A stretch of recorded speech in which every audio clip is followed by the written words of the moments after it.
Hi Sadie, thank you for agreeing to talk to us about your experience of having a student. I wonder if you could just say where you work and what your role is to start with. Yeah, hi Sally.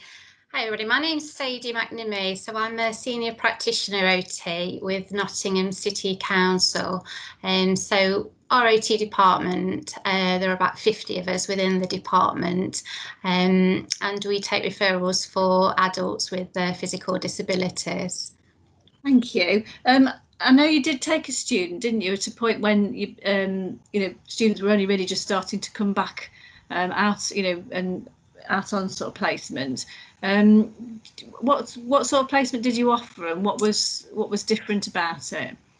Yeah, so normally we've got a couple of students within the department for every cohort, but obviously with the pandemic from sort of March time onwards, we didn't take any students, and we were sort of approached by the university around September time to see if we would take students again, but naturally there was quite a lot of hesitancy within the OT department, really, because we were working from home, we were doing some visits but not very many visits, so it was kind of thinking at how this would work, really. How could we have a student virtually?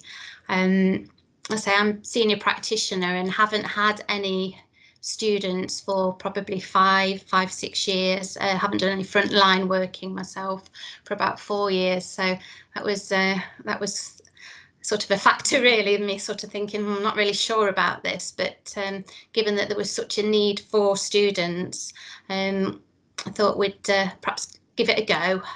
So with another colleague, the frontline worker, a disability housing advisor OT within the service, we decided to give it a go, and we took a student from September to December, well, October to December last year, and yeah, it was a completely virtual placement, which we didn't anticipate at the beginning when we first started.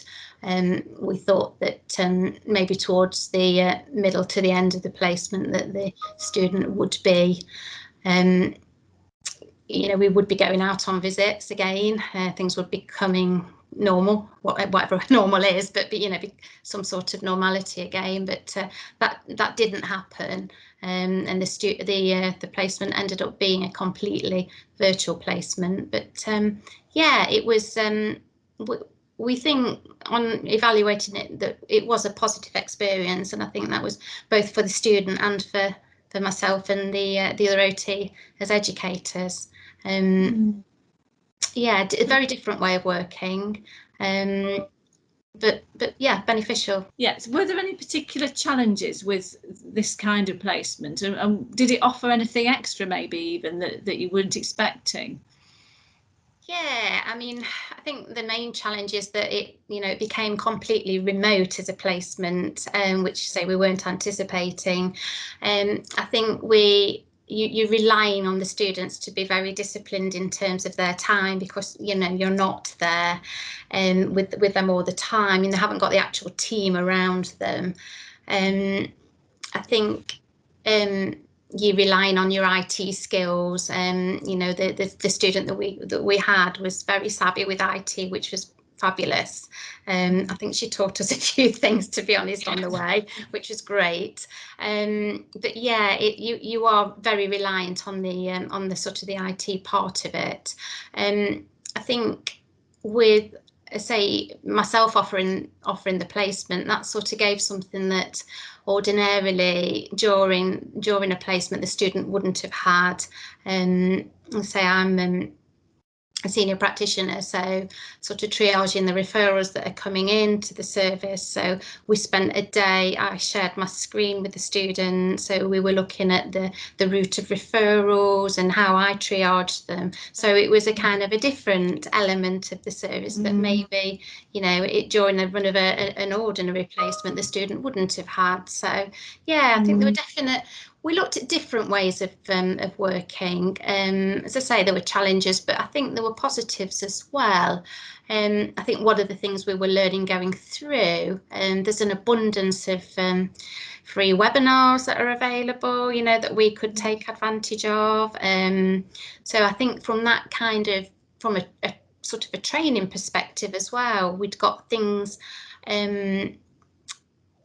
to our fingertips that we could take advantage of, that, you know, didn't necessitate the student travelling. So that's an awful lot of time when you're thinking of placement, particularly community placement that we have.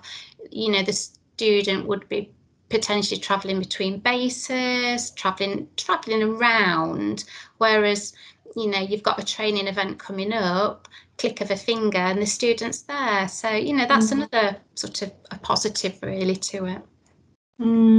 Does it, how does the team feel about sort of taking students in future then? Are people sort of carried on offering those kinds of placements? Yeah, so we did a question and answer towards the end of the placement that we'd done, and we have got 2 students now that we've got on placement.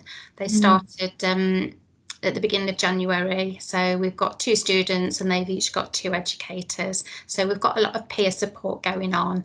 They've got some group chats that they're adding to, so I think all the sort of the benefits of Microsoft Teams that we're sort of now we're learning to navigate around it a little bit more, is providing quite a lot of support as well. Yeah, that's lovely. Thank you very much, Sadie. That's really interesting to talk to you. Thank you for your time.